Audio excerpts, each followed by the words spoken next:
دیارە ئەمڕۆ ئێمە بە خۆشحاڵیەوە لە لیژنەی دارایی پێشوازیمان لە کۆمەڵێک لە ئەوانەی لە ڕێکخراوەکانی کۆمەلگەی مەدەنی سەردانی لیژنەکەمانیان کردووە کە بۆ بابەتێکی گرنگ و کاریگەر کە مەسلەی بودجێ لە هەرێمی کوردستان. ئێوە خۆتان نەزانن ماوەی 9 ساڵە لە هەرێمی کوردستان قانونی بودجە نیە، پرۆژەی بودجە لە حکوومەتەوە نهاتۆتە پەرلەمانی کوردستان. بە تایبەتی ئەم دوو خولی چوار تێپەڕی و ڕۆیشت پرۆژەی بودجە نهاتۆتە هەرێمی کوردستان و خولی پێنجیش وا بەرەو کۆتایی ڕۆین تاوەکو ئێستا پرۆژەی بودجەمان نەبینیوە قانونی بودجە دروست بکرێتەوە، قانونی بودجە لە هەرێمی کوردستان هەبێ. ئێوە هەموو لایەگەزان و چەند جارێکیش بۆ ئێوەمان تاکید کردوێتەوە کە بۆ ئێمەی پەرلەمانتارانی ژیان بۆ ئەندامانی پەرلەمانیش کە یەکی بەشێکی ئەساسی لە ئەرکەکانیان بریتیە لە چاودێریکردن، مەسلەی چاودێریکردن کە لە نەبوونی قانونی بودجە کێشە دروست دەکات. بۆیە ئەمڕۆ ئەمە بە خۆشحاڵیەوە پێشوازیمان لەو کۆمەڵە ڕێکخراوە کرد کە ئەمڕۆ هاتن لە بابەتێکی تایبەت کە وەکوتم بریتیە لە بابەتی بودجە کە گەورەیان نوان لەسەر بابەتێکی گرنگ کە خەمخۆرانە هاتوون قسەی لەسەر بکەن و لە لیژنەی دارایی قسەمان کردووە بێنە پەرلەمانی کوردستان و بە دوواداچوونی زیاتر بە خۆشحاڵیەوە مە جۆمان لێگرتن ئەو راپۆرتەی کە ئامادەیان کردووە لێمان وەرگرتن. ئێمەش وردەکاری و ڕوونکردنەوەی زیاترماندانێ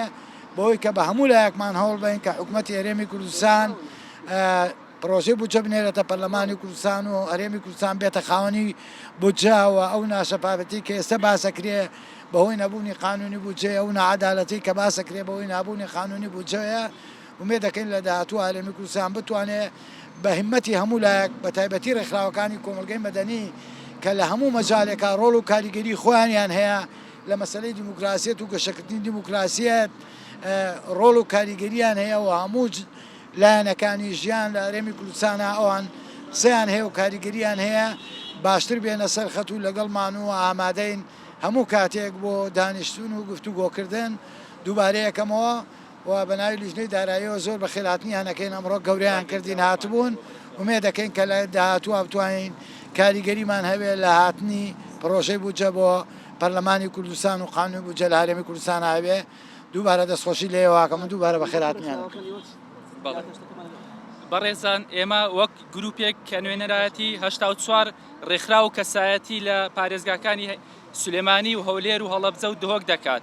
بۆ فشارخستنە سەر حکوومەتی هەرێمی کوردستان بە مەبەستی ناردنی پرۆژە یاسای بودجە بۆ پەرلەمانی کوردستان کەمپینێکمان لە ژێر ناونیشانی کەمپینی بودجە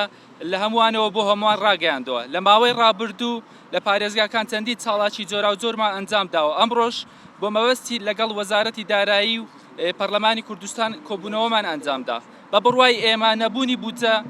لە 9 ساڵی ڕابردوو وای کردووە حکومڕانی لە تاریکیدا بەڕێوە بچێت کە سەری کێشاوە بۆ زیادبوونی گەندەڵی و ناشەفافی لە خەرجی و داهاتەکان و نەمانی متمانەی هاوڵاتیان بە حکوومەتی هەرێمی کوردستان. مەترسی گەڕانەوەی دوو ئیدارەیی پێمان وایە نەبوونی بودجە بۆتە هۆی ئەوەی ئەو کێشانەی ئێستا لە دیارنەمانی داهاتەکان و دواکەوتنی موچە و هاوکار لەگەڵ زیادبوونی داهاتی ناوخۆ و بەرزبوونەوەی نرخینەوت کەچی کاریگەری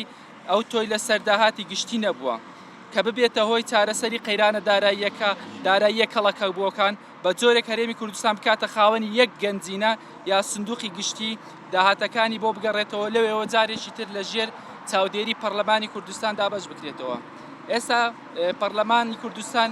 لە دوو ئەرچی هەرە گرنگی پەخراوە کە ئەوانیش پەسەندکردنی پرۆژە یاسای بودجە و چاودێریکردنی کارەکانی حکوومەتە. ئاگا درێژە بەو تاریکی حکومڕانی بدرێت گرنگی حکوومەت و پەرلەمان نامێنێت و هەرێمی کوردستان هاوشێوەی پارێزگاکانی دیکەی عێراقی لێدێ و پێگە و قەوارەکەی وەک پارێزگایەک مامەڵەی لەگەڵ دەکرێت. ئێمە داوا دەکەین یەکەم کابینەی نوێمی حکوومەتی هەرێم پابەند بێت بە بەڵێنەکەی خۆی کە لە کارنامە بەڵێنی زیاتر شەفافکردن و چاکسازی بە خەڵک داوە. دووەم هاوکات داوا دەکەین پەرلەمانی کوردستان بە هەموو لایەنەکانەوە فشاری زیاتر بکات بۆ سەر حکوومەت تاوەکو پرۆژە یاسای بودجەی ساڵانە بنێرێتە پەرلەمان بە جۆرێک چیتر پاساو دەهێنرێتەوە بۆ نەناردنی پرۆژە یاسای بودجە.